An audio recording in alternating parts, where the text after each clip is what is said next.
Hi everyone, it was our weekly D&D session. Greta, Johnny, Zach, and I had been best friends on campus, but our jobs put us all over the country. This D&D campaign, meeting up every Sunday afternoon on a video call, made us all feel a little closer. It was the highlight of my week, but not this time, because about 15 minutes in, motion caught my eye.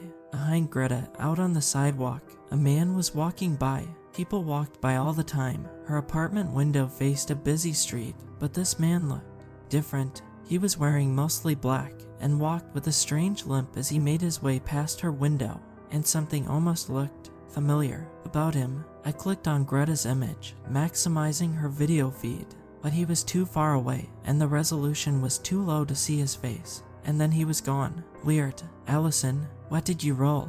My attention snapped back to the game. Sorry, it's a 3, as Greta described an epic failure where my rogue's bow malfunctioned and hit her square in the face. I aimlessly stared at Zach's video feed.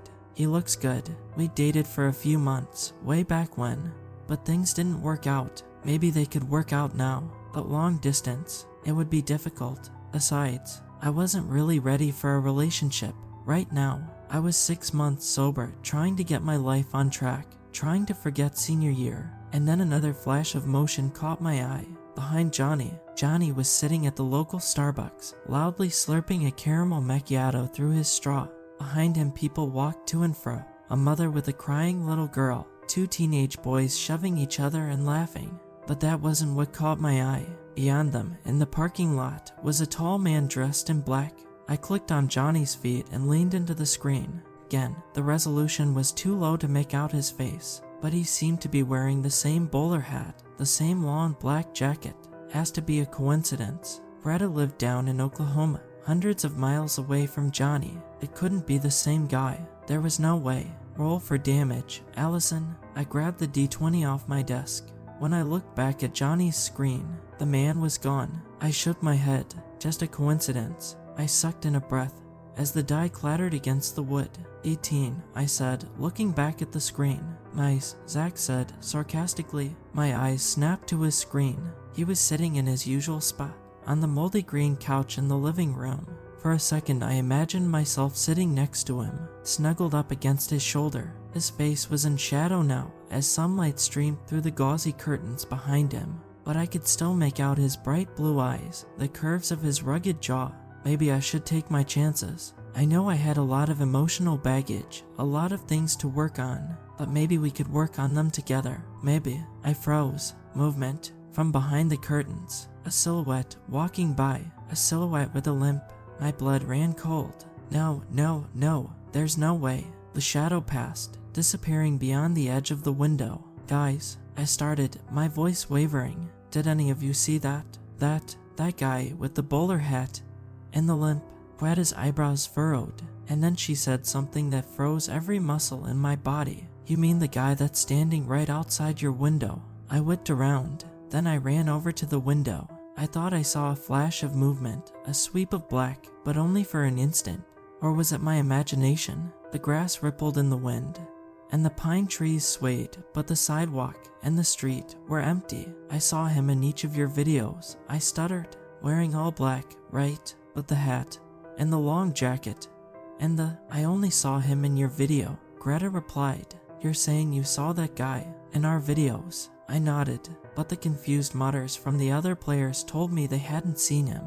Only Greta had seen him walking by, behind me. I bit my lip, my hands frozen on the keyboard. Weird coincidence, Zach said finally, but a lot of people wear black coats, and a lot of bald guys wear hats. But he was limping, too. Glitch in the Matrix kind of thing. Then, Zach replied, shrugging, I don't know. Can we resume playing though? Greta started up again, and I leaned back in my chair, sighing. I tried to forget about the man, though, and put all my focus on the game. For almost an hour, everything went fine, and then I saw it. At the very edge of Greta's screen, just barely poking out from behind the window frame, was the man. All I could see was his sleeve, half of one of his legs, and a shiny black shoe. How long has he been standing there? Greta, he's right outside your window. I nearly shouted.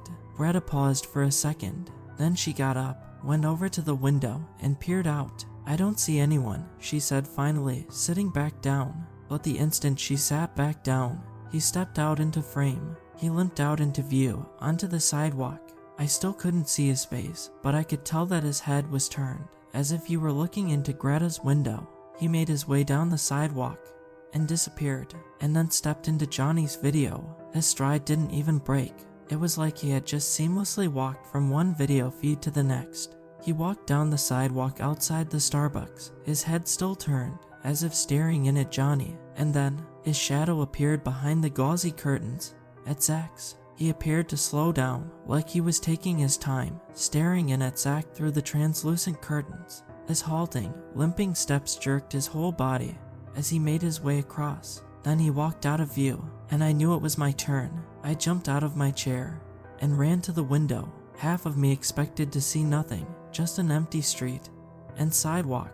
But no, it wasn't empty. In the darkening dusk, I could see the man standing on the other side of the street, eyes hidden in the shadows beneath his bowler hat. My blood turned to ice. I stood there, frozen, at the window.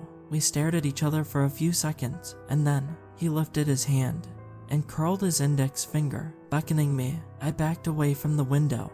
My legs trembled beneath me.